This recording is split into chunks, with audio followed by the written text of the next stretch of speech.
नमस्कार, आप देख रहे हैं सीपी के कॉर्नर और मैं हूं आपका दोस्त सीपी को छोर। इस वीडियो में हम बात करने वाले हैं सरकारी कर्मचारियों के नॉमिनेशन रूल्स के बारे में। जब कोई कर्मचारी गवर्नमेंट सर्विस में आता है तो उसे नॉमिनी डिटेल सबमिट करनी होती है।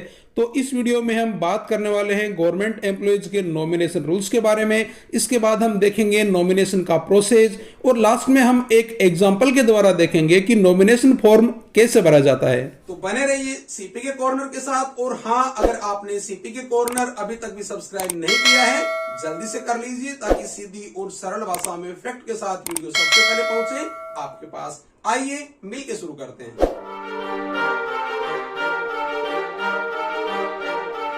सबसे पहले बात करते हैं एनपीएस के संदर्भ में नॉमिनेशन क्या है। वह व्यक्ति जो किसी सब्सक्राइबर या एनपीएस एम्प्लॉय की मृत्यु के बाद उससे संबंधित बेनिफिट्स प्राप्त करता है, वह व्यक्ति उस कर्मचारी का नॉमिनी कहलाता है।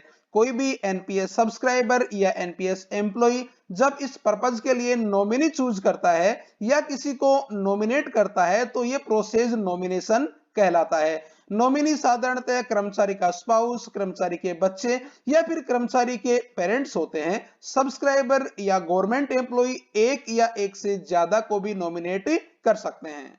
पहला सवाल है कि क्या एनपीएस में नॉमिनेशन मैंडेटरी है, और इसका सीधा सा जवाब है यस, एनपीएस में नॉमिनेशन मैंडेटरी है। दूसरा सवाल है कि किसे नॉमिनेट किया जा सकता है, और इसका जवाब है कि नॉमिनेशन फाइल करते समय अर्थात नॉमिनी डिटेल फिल करते समय फैमिली है तो फैमिली से बिलोंग करने वाले एक या एक से ज्यादा मेंबर को नॉमिनेट किया जा सकता है। तीसरा सवाल है कि एनपीएस के अंतर्गत नॉमिनेशन के पर्पज से फैमिली की डेफिनेशन क्या है।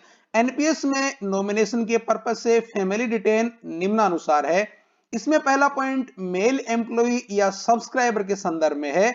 तो मेल सब्सक्राइबर या कर्मचारी के संदर्भ में कर्मचारी की लीगल वेडेड वाइफ, कर्मचारी के बच्चे चाहे वो मैरिड हो या अनमैरिड, कर्मचारी के डिपेंडेंट पेरेंट्स और कर्मचारी के डिसीज्ड सन की विडो या उसके बच्चे नॉमिनी हो सकते हैं। दूसरा पॉइंट फीमेल सब्सक्राइबर या फीमेल गवर्नमेंट सर्वेंट के संदर्भ में है। तो फीमेल सब्सक्राइबर या कर्मचारी के संदर्भ में कर्मचारी का लीगल वेडेड हस्बैंड, कर्मचारी के बच्चे चाहे वो मैरिड हो या अनमैरिड, कर्मचारी के डिपेंडेंट पेरेंट्स, कर्मचारी के हस्बैंड के डिपेंडेंट पेरेंट्स और कर्मचारी के डिसीज्ड सन की विडो या उसके बच्चे नॉमिनी हो सकते हैं। तीसरा पॉइंट इसमें उन कर्मचारियों या सब्सक्राइबर के संदर्भ में है जो मेल या फीमेल आइडेंटिफाइड नहीं है। ऐसे सब्सक्राइबर या कर्मचारियों के लीगली वेडेड स्पाउस, बच्चे चाहे वो मैरिड हो या अनमैरिड हो, डिपेंडेंट पेरेंट्स और डिसीज्ड सन की विडो या उसके बच्चे नॉमिनी हो सकते हैं। यहां ध्यान देने वाली बात यह भी है कि ऊपर अभी हमने जो तीनों सिचुएशंस की चर्चा की है, तीनों में यदि सब्सक्राइबर या कर्मचारी के चाइल्ड या कर्मचारी के डिसीज्ड सन के चाइल्ड को किसी अन्य के द्वारा अडॉप्ट कर लिया गया है और ये अडॉप्शन लीगली रिकॉग्नाइज्ड है, तो उस बच्चे को सब्सक्राइबर या कर्मचारी के परिवार का हिस्सा नहीं माना जाएगा, अर्थात उसे कर्मचारी की फैमिली से एक्सक्लूडेड माना जाएगा। अगला सवाल क्वेश्चन नंबर 4 है कि अगर कर्मचारी अपनी फैमिली से किसी को नॉमिनेट नहीं करके किसी और को नॉमिनेट कर दे जो कर्मचारी की फैमिली से संबंध नहीं रखता है तो क्या होगा। इसका जवाब है कि कर्मचारी की फैमिली से बाहर किया गया नॉमिनेशन इनवैलिड माना जाएगा और कर्मचारी को फ्रेश नॉमिनेशन सबमिट करना होगा जो उसके परिवार से संबंध रखता हो। क्वेश्चन नंबर 5 है कि अगर कर्मचारी के नॉमिनी की मृत्यु कर्मचारी से पहले हो जाए तो क्या होगा। इसका जवाब है कि ऐसा नॉमिनेशन वैलिड नहीं रहेगा और कर्मचारी को दोबारा फ्रेश नॉमिनेशन सबमिट करना होगा। क्वेश्चन नंबर 6 है कि क्या कोई सब्सक्राइबर या कर्मचारी एक से ज्यादा व्यक्तियों को भी नॉमिनेट कर सकता है, और अगर हां तो फिर एक्यूमुलेटेड पेंशन वेल्थ का बंटवारा कैसे होगा। इसका जवाब है यस, कर्मचारी एक से ज्यादा व्यक्तियों को नॉमिनी बना सकता है और किस नॉमिनी को कितना हिस्सा मिलेगा यह कर्मचारी डिसाइड कर सकता है। बस टोटल शेयर जो हो वो 100% के इक्वल होना चाहिए। क्वेश्चन नंबर 7 है कि क्या शादी के बाद फिर से फ्रेश नॉमिनेशन फाइल करना जरूरी है, और इसका जवाब है हां, शादी के बाद कर्मचारी को फ्रेश नॉमिनेशन फाइल करना जरूरी है। क्वेश्चन नंबर 8 है कि अगर कर्मचारी शादी के बाद फिर से नॉमिनेशन फाइल नहीं करता है तो क्या होगा?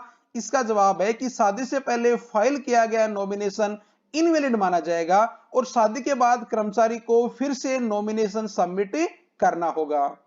क्वेश्चन नंबर 9 है कि यदि नॉमिनेशन सबमिट करते समय कर्मचारी के फैमिली नहीं है तो कर्मचारी किसको नॉमिनेट करेगा?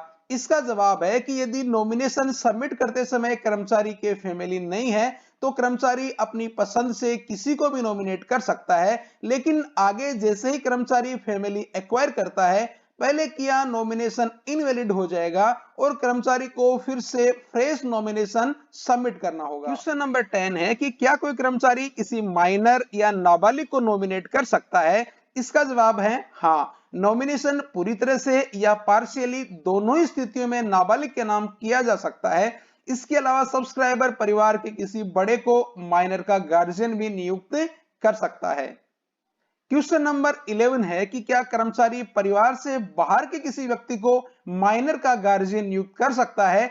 इसका जवाब है हाँ, यदि परिवार में कोई बड़ा व्यक्ति नहीं हो।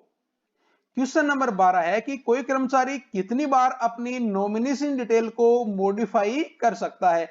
इसका जवाब है कि कर्मचारी जब भी जरूरी हो अपनी नॉमिनेशन डिटेल को मॉडिफाई कर सकता है, इसमें किसी प्रकार की कोई रोक नहीं है। यह वीडियो आपको कैसा लगा जरूर बताएं। अब इजाजत दीजिए, जल्द मिलेंगे एक नई वीडियो के साथ। अपना और अपनों का ख्याल रखें। जय हिंद।